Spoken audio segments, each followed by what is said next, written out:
Hi, everybody. I'm Zach Lee with Dead Pheasant Productions, and this is Clowns of the Roundtable.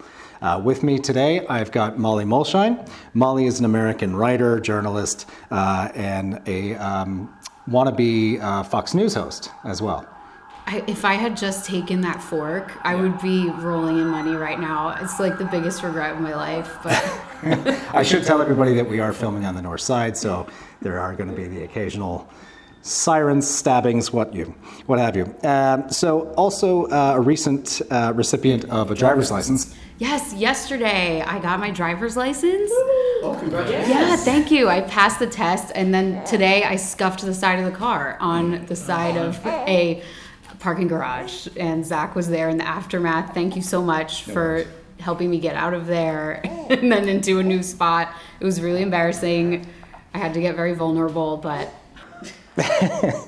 And actually, because of that, I decided to get you that as well, a little present. So, oh my God. Yeah, I noticed you still have the L plate. You have to switch to the new, so people will. I mean, they'll still hate you just Does it as mean much. new? I thought it meant novice. Is it novice? Yeah, I novice. just thought it was new. Wow, Newbie. that's It means newbie. I'm still a amazing. yank at heart because it just makes more sense than a new guy, newbie. Also with us, we've got Ger Staunton. Ger, you have been a prominent comedian for how long in Ireland? So it could be around 10 years or so. 10 years or so. You also do some acting as well. Reluctantly, yeah. Yeah, but I think ultimately you might fancy yourself as a writer. I would, it'd be great if I could just write the jokes and somebody else could go into town and do them for me. That'd be ideal, yeah. And just text me, let me know how they went. Oh yeah, it doesn't. Yeah, it would maybe like we can develop an app after this as well. I'd love But, okay, great. I've also got with me Sinéad Walsh, recent turncoat, who has left Ireland for Scotland recently and just got done with their show Bye Bye Baby. That was the name of the show. I'm not getting weird. I forgot to also introduce that there's a baby. Maybe I should have said that at the very beginning. But yes, there's a baby attached to Molly. That is, can I say the name? Yeah. Fiona. That's baby Fiona. Can you put an emoji over her face in post, please? Oh, just, yeah, can I do the potato like Aisling B does? Because Fiona scratched the car earlier. Oh, yeah. She's just a very ugly baby, that's all. Yeah. So, oh, kidding. That's the back of her head. Oh, sorry. We also have with us Afif El-Khuffash. Yeah, see, here's the problem. Your last name is Middle Eastern, and as an American, I'm always going to bomb it. So sorry. I'm so sorry, everybody. Yeah. Afif El-Khuffash. El-Khuffash. Yeah. Afif is host of the Baby Track podcast. Yep. No, that's not what's going on here, by the way. But I feel like I need to interview Molly as a mom and stuff, and maybe we'll do. That's your podcast. Yeah, You can yeah. no podcast hijacking or anything. But so thank you all for being here. What we're trying to do here is just talk about comedy in general, stand-up comedy in general. Talk about where we got our starts, this kind of a thing, maybe some of our influences. Sinead, I'll start with you. Can you tell me about maybe the beginning, how it started, and maybe some of your influences? Yeah, sure. So the beginning, I think probably like most of us, I don't know, but I was depressed. And so I was a marketing manager for a place down in Cork that was like a complex of bars and restaurants. And my manager walked into me one day and he goes, "Hey, we're opening up a comedy club." And I was like, "Okay, sick. What do you want me to do?" And he was like, "Market it, I guess." And I was like, "Cool, okay." So we opened up the Wonky Donkey, and so two comedians, Ross Brown and Mike Morgan, were running it from a comedy perspective. So me and Mike got really pally over that time, and we opened up the Wonky Donkey, and Ross Brown and Mike Morgan were running it from a comedy perspective. Myself and Mike got quite pally, and in the meantime I was obviously balls deep in a depression. So I watched Daniel Sloss's Netflix special, the first one, Dark, and then Jigsaw, and I'd never heard of Sloss before, didn't know anything about him, but I remember being like, oh, I want to do comedy like that, or if I was to ever do comedy, I would love to do it like that guy. And I love the storytelling aspect of it. And then I was super lucky with Mike, because Mike was working out of my office, and he'd ring me every so often. He'd be like, are you in a meeting? And I'd be like, no. And he'd be like, do you want to come down to the club? I've got a new bit I want to run by you. And I was like, yeah, cool. So he'd run it by me, and I would always say to him, like, how do you remember like 10 minutes of material, man? Like, how do you remember that? And but Mike was amazing, like, is amazing. And he kind of said to me one day, he was like, you should give this a shot. And I was like, no way, man. I sell the tickets, I do the lighting, I code the fucking machine for the cloakroom. I was like, the jokes are your thing. And he was like, I don't know. So anyway, he dragged me down. We left work one day and we were walking by the Roundy in Cork, and Cornelius, Patrick O'Sullivan, was out there flying for Coco, and it was a Monday night. And Mike, like nearly in school, pushes me up to Cornelius and he goes, hey, will you give her a gig? And it was a terrible Mike Morgan impression, I'm sorry. And Con was like, yeah, do you want to go on tonight? And I was like, absolutely not.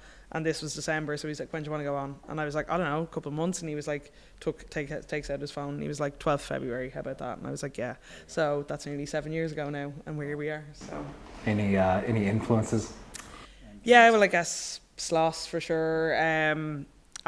Mike, obviously, definitely on a when I started for sure. And then, yeah, I mean, like, Jesus, James Acaster blows my mind every single time he gets up. And I actually had the privilege of gigging with Tom Stade last year, and listening to some of his 5-minute set, like, I just got so much from that in terms of like how lean his word count was and the order of things, and how he kind of skipped through maybe what was potentially bullshit to get to I the imagine point. this came a lot later, though, after you started writing, after you started playing around with some things. Yeah, definitely, yeah. Especially cutting things down. I mean, less is so much more, I think, in writing. It's absolutely, yeah. And Ger, so now you're on what, like you said, about at least 10 years. And how did that start? Because just to bring this up, you're an NCAD brat, right? Yeah. And would you have been in performing arts, or was it? No, I only went there because it was easier than a real life college. That's actually their motto. Literally drawing pictures every day. Yeah. Like, my wife's an NCAD grad too, so it's just growing up, I couldn't believe one of the college options was literally paper mache. Like, I was like, this is amazing. Well, you just have to draw every day. It's like if someone said, yeah, you just have to go and play football or something, you just go and draw every day. I was like, yeah, I'll do that while I figure out what I really want to do. And then in there, even in college, I wanted to do comedy, but I never really had the balls to do it. And also, West of Ireland men, you don't really want to be the guy who says, I think I'm funny. Because you're not going to last long in the pub if you're the guy who thinks I should be on the stage. So I always kept it to myself. Is that a notions thing? Or it's a notions thing, yeah. Yeah. And also, you're probably not the funniest person in your friend group, It's one thing I find very difficult about doing stand-up in Ireland is versus the States or versus some other places is you're all very funny people. But it's not even just comedians, you're probably not the funniest person in the room when you do a comedy gig in Ireland. There's people in that room probably funnier than you, they just haven't taken it to the stage. So I never really intended to take it to the stage. I just always had aspirations to maybe write comedy or something like that. Yeah. And then I started going to a few gigs. And it was always the people who were really good that made me want to do it.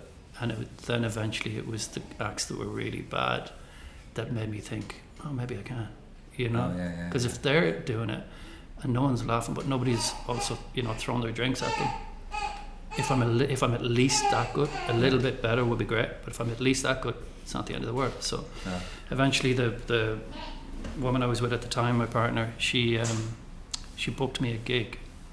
I think she just got fed up with me just kind of doing my smart arse comments around the house. Oh, right. She thought we should inflict this on someone else. And so she booked me a gig. So she basically just came going, what are you doing on this date? I've booked you a comedy gig. And I was like, oh, why are you doing this to me? Why would you get out of my business? And then she was like, fine, I'll cancel it if you want. And I was like, maybe stop cancelling my gigs, maybe stay out of my business. So, I was kind of like, yeah, I'll do it. And if it's terrible, I just won't do it again. So it'll be, like a parachute jump. You do it once, you might feel a bit of buzz after. And it wasn't terrible. And I thought, I'll do one more. And if that's terrible, I'll stop. And then I gave myself a rule that if I do 3 bad gigs in a row, I have to question whether I have to keep going. But that's 3 where everything else is equal. So all the other acts have done well on the stage. There hasn't been an ambulance driving past. So it's like everything is equal. a The mic regression works. analysis of Yeah. how well I'll do. The mic versus works, the light crowd works, the versus- crowd are good, and you do bad 3 times in a row. I think that's probably my. Got to question it after that. Yeah, I think that's probably a pretty good Yeah. call. Have Like, you I mean, ever if come close to that? 2 and a bit. Yeah. 2 and a bit. 2 and a bit. Yeah. There was an ambulance outside for the 3rd one. Yeah. Yeah, there's been, I've probably had a couple of bad gigs in a row where you go, geez, I either got complacent or I didn't work hard enough on the material during the day, because it's not just the material for the few months or weeks leading up to your sets, it's also on the day. I put in a good bit of work on the day to make sure I know segues and stuff like that. And there has been times where I came off the stage going, I really didn't give it enough time today for whatever reason. You could have been doing other jobs or something. Yeah. So yeah, there's been a few. And I do think we kind of have to police ourselves in that way, because no one is going to yank us off the stage and say, it doesn't suit you. This is one of the only gigs that you can just decide to do, and everyone has to accept it. Yeah. It's weird. Yeah. That's why we've got so many mental people in our... Oh, completely, yeah. And That's just, why, like, there is no gatekeeper when it comes to, you can just decide to do this. well, and when you think about 2 variables as well, and I want to get to you, Afif, because like I don't think you did any kind of a gaiety school or anything like that, or yourself as well. No. But you recently came out of was it Crackton or which? The Gaiety School of Oh, it Acting. was No, I Gaiety, feel sorry. like a total fraud being amongst great established comedians. No, but this is why I wanted this, because I think it's. Yeah. I want to point at you and laugh. No.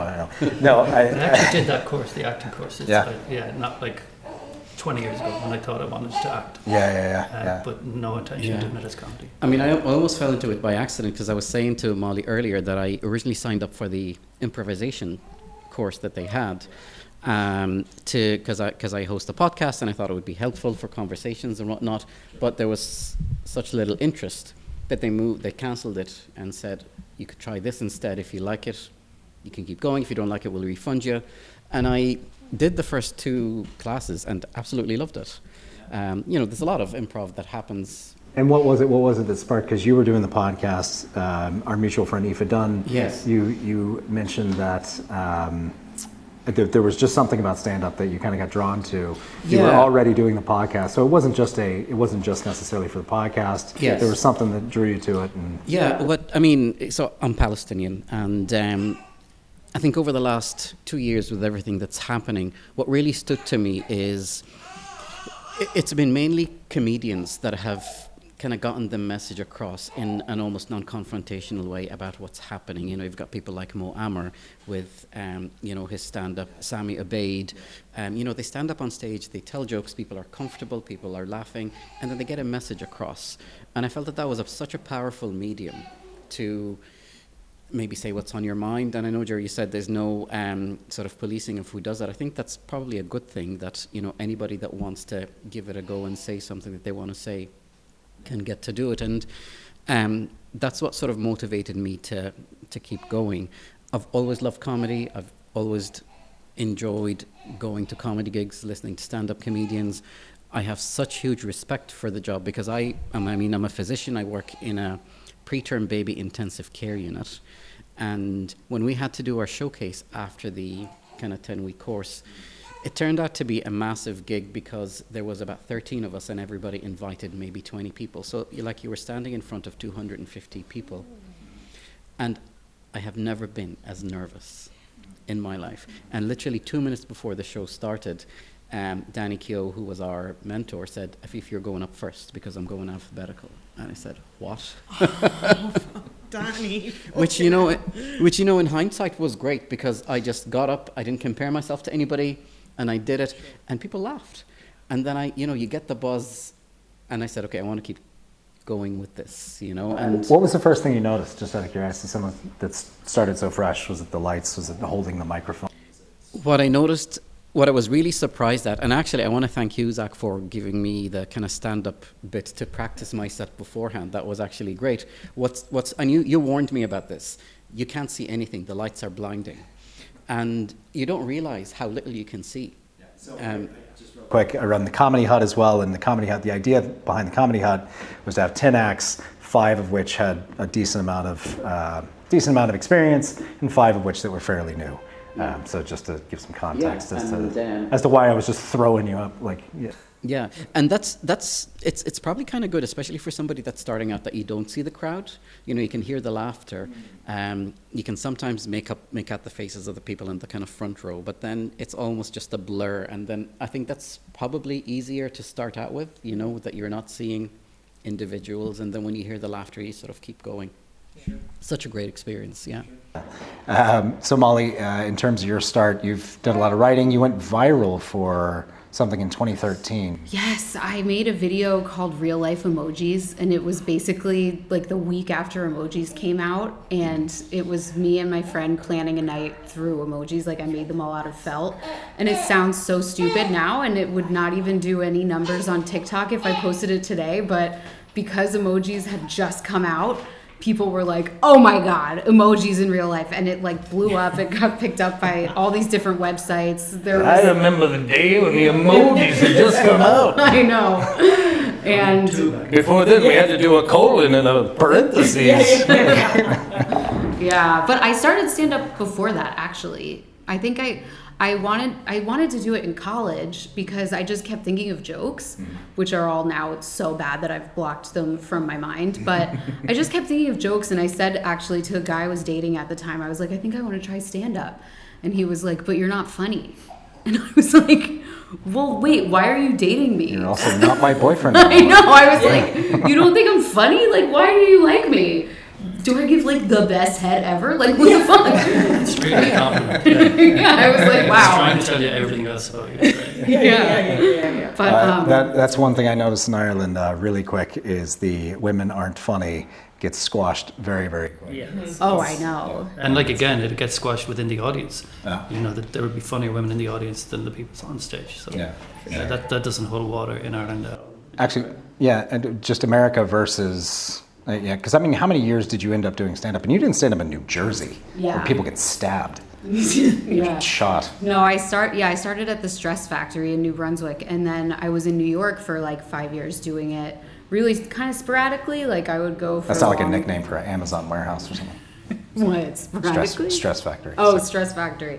Yeah, I know. Good name for a comedy club. Yeah, it would be actually new material night. Yeah, but just the difference. One thing I find really funny, you have this bit on, one thing that you found really funny when you first got to Ireland is how much people like cocaine. Because there's just this really weird, funny thing where Americans have no idea what they're getting into or something when they come to Ireland, or they have no idea about, like, especially Dublin. They come to Dublin, they're like, oh my gosh, people have cars? It's amazing. Like, because they, I don't know, expect people to be around in horse and cart, or expect it all to be Darby O'Gill or something. But I just found that hilarious that you're like, you guys love your cocaine. That's amazing. Love it. More than people in America, I think. It was something that I kind of noticed too. Now, I moved here in 2008, so it's a little different, but it's like, it was definitely something where I was like, there's a lot of cocaine going around. People just don't sleep on the weekend. Yeah. They just get off work on Friday and go back on Monday, and they don't pause. It's crazy. Well, what do you think sorry, Ger, go ahead. What do you think the defining factor is? Because it helps you drink longer. Exactly. Yeah. Exactly. We were new to money as well when the Celtic Tiger came. And you know the way new money just reeks of coke and rims on your cars and gold teeth. I think coke is kind of like the gold teeth of Ireland. You can see it with actors and musicians who all of a sudden become... We just got excited, I think, and the novelty hasn't worn off yet. It is exciting. You recently got back from Europe, Ger. How many different countries were you? You were in Germany. You were in. Australia. Well, I'm doing it in stages now, which is nice because I've kind of slowed down. So is that technically a tour? It's just a I'll tour. call it, if it all goes on the one poster, I'll call it a tour. Oh, yeah, if the dates are close enough together, I'll call it a tour. But I used to do a lot of like hopping from country to country, so I'd be away for long periods. But then I just got tired and thought I'd rather just go to a country for a while, 3-4 days, come back, go to another. So in the last couple of months, I was in Germany last 2 weeks ago, and then Brussels before that, and I'm in the Netherlands 2 weeks from now. So I'm happy to do it like that. It's just 2 chunks and come back and use your washing machine and chill out. Because I really don't want to be jumping around using the homeless laundrette machines and stuff like that. I'm fed up with that. Yeah. And you just got done with the show, Bye Bye Baby. Or are you done with the show? Or No, it was the first day of the tour. So yeah, kind of similar to Ger, though. I'm doing it in batches as well. So Amsterdam and Cork. Thank you. I appreciate that. Yeah, it was crazy. It was like the biggest solo show yet. So yeah, a ton of fun. So next stop is Amsterdam, Cork, Barcelona, and a few other dates or a few other locations to confirm as well. So yeah, it's exciting.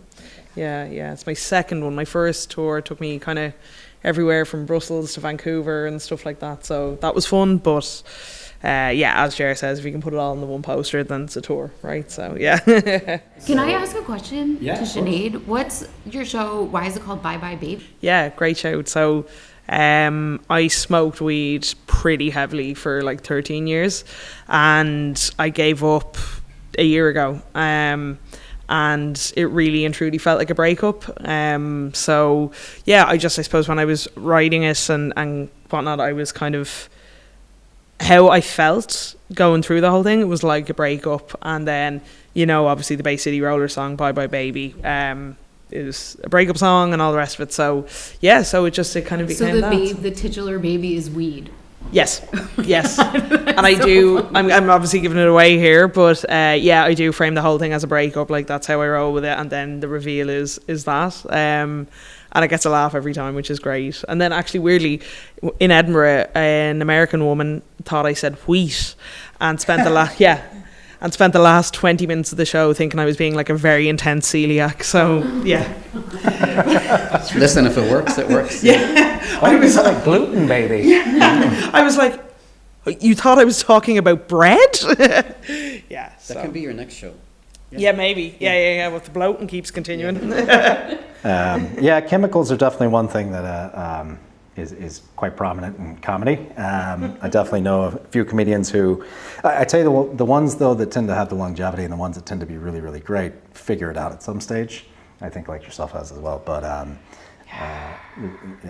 thinking of one particular comedian that was just coked out of his mind all the time. I'm not going to say who, but was just coked out of his mind all the time, and then eventually kind of went, oh, I don't need this to be funny, because so not ultimately, Richard Pryor? Huh? So not Richard Pryor. No, this would be an Irish comedian, but who's made it quite big. But take your pick. Jesus. Yeah, I know. Yeah. But there are ones that kind of unfortunately float in and out. And but yeah, no. And also on that, just in terms of brain chemistry, I myself am diagnosed with ADHD. I was diagnosed in 1993. So I just before like to it became say, cool. Yeah, before it became cool. When they were just like, your kid sucks. I don't know what to tell you. Like, have another one, don't have another one. This one's just not going to be a doctor. That's all I can tell you.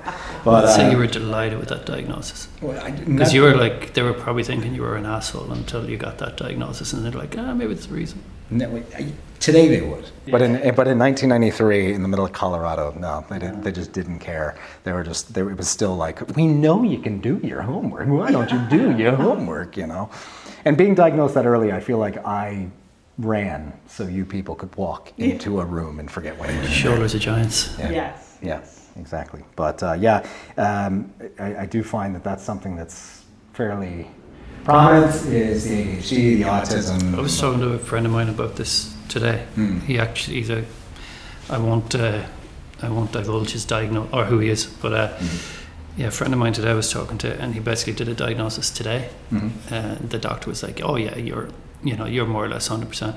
And we had a good conversation about it, which was basically how there is something there in the diagnosis or in the condition that helps for comedy, that you don't want to completely quench, because there is, like, in some ways it's terrible to be in a movie theater and notice everything that annoys you because you're trying to focus on the movie.